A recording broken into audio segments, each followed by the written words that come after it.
जय सीताराम। भक्ति का पहला अंग श्रवण है, इसलिए इसको सर्वप्रथम भक्ति भी कहते हैं। श्रवण के बिना कोई भक्ति नहीं हो सकती।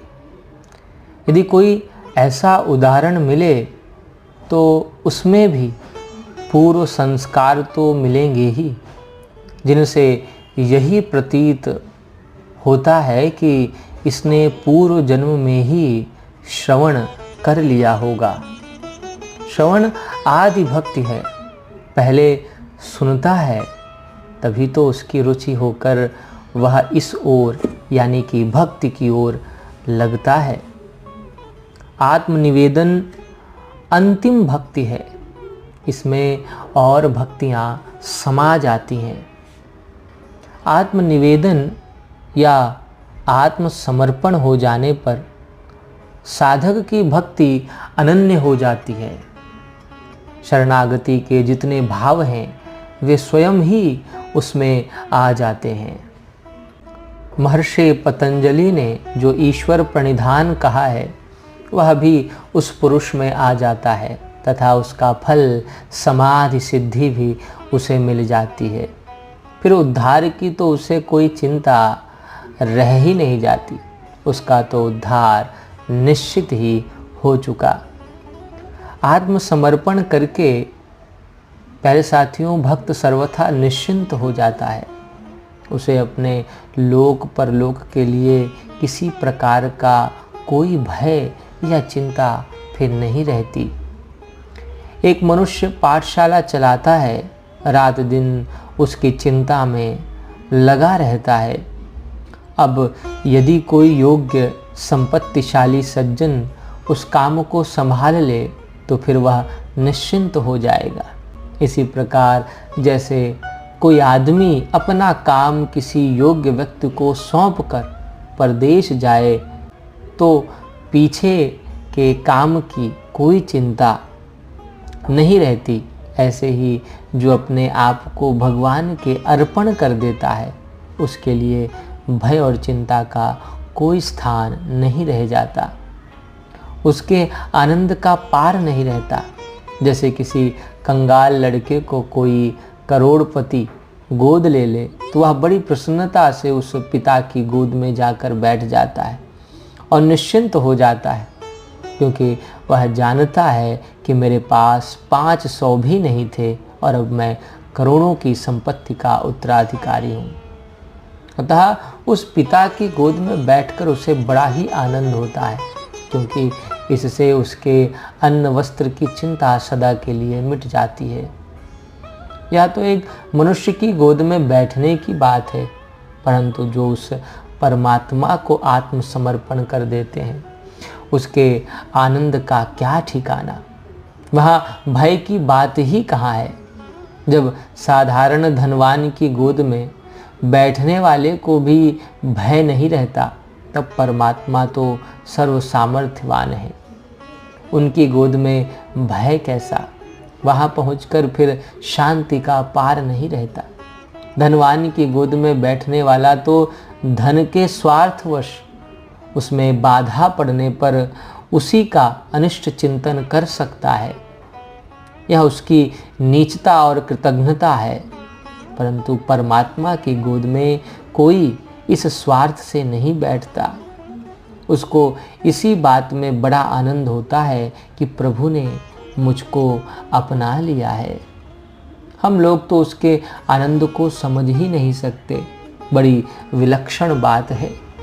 जिस समय भगवान श्री कृष्ण अर्जुन के सहित साधु वेश में सिंह को साथ लेकर राजा मयूरध्वज के यहाँ पहुँचे, उस समय उन्होंने राजा के पुत्र रत्न कुमार का आधा शरीर अपने सिंह के लिए मांगा। राजा ने कहा, महाराज मुझे तो कोई आपत्ति नहीं है, परंतु रानी से पूछना आवश्यक है। रानी ने भी स्वीकार कर लिया, किंतु फिर राजा रानी ने कहा कि पुत्र से पूछना भी आवश्यक है। पुत्र से पूछने पर पुत्र ने कहा, ऐसा अवसर फिर कहाँ मिलेगा। ये तो साक्षात भगवान है, राजा और रानी दोनों पुत्र को चीरने लगे। पुत्र हंसता है, खिलखिलाता है, उसे यह ज्ञान है कि ये ईश्वर हैं। उसमें श्रद्धा है, प्रेम है और प्रसन्नता है। राजा और रानी ने तो अपनी प्यारी वस्तु ही भगवान के अर्पण कर दी। राजा रानी को उसके समान आनंद कैसे हो सकता था। उस समय रानी की आंखों से आंसू गिरते देखकर साधु बोले, हम नहीं जीमते। रानी कहती है, महाराज मैं पुत्र के मृत्यु शोक से नहीं रो रही हूँ। दुख यह है कि पुत्र का आधा शरीर काम में आया, आधे ने न जाने क्या पाप किया है। भगवान तुरंत प्रकट हो गए, वे तो प्रकट होने वाले ही थे। यदि हमारा भाव ऐसा हो तो हमारी सब वस्तुएं भगवान के अर्पण ही हैं। उन तीनों राजा, रानी और पुत्र में किसी को भी दुख होता तो भगवान स्वीकार नहीं करते। हर्ष के साथ अर्पण करना चाहिए। राजा मयूरध्वज, रानी और राजकुमार का सा भाव हो तो भगवान तुरंत प्रकट हो जाए। जो ऐसी प्रसन्नता से अपने आप को भगवद अर्पण करता है उसी को भगवान स्वीकार करते हैं। ऐसे प्रेम से दी हुई वस्तु को भगवान नहीं त्यागते। महात्मा लोग भी प्रेम से दी हुई वस्तु को आवश्यकता होने पर ले लेते हैं। वे समझते हैं कि नहीं लेने से इस बेचारे को दुख होगा। फिर परमात्मा की ओर से तो खुली आज्ञा हो चुकी है कि जो एक बार भी सच्चे हृदय से उनकी शरण हो जाता है उसको वे कभी नहीं त्यागते। जैसे किसी के पास एक वस्त्र है, उस वस्त्र ने अपने स्वामी को आत्मसमर्पण कर रखा है। वह उसे फाड़े, फेंके, जलाए, बिछाए, ओढ़े अथवा किसी को दे डाले, वह कुछ भी प्रत्युत्तर नहीं देता। वह उसका कैसा ही उपयोग करे, उस वस्त्र को कोई आपत्ति नहीं होती। इस प्रकार जो उन प्रभु को आत्मसमर्पण कर देता है वे उसका जो चाहे सो करें, उसे कोई आपत्ति नहीं होती। ऐसा पुरुष जीता हुआ ही मुक्त हो जाता है।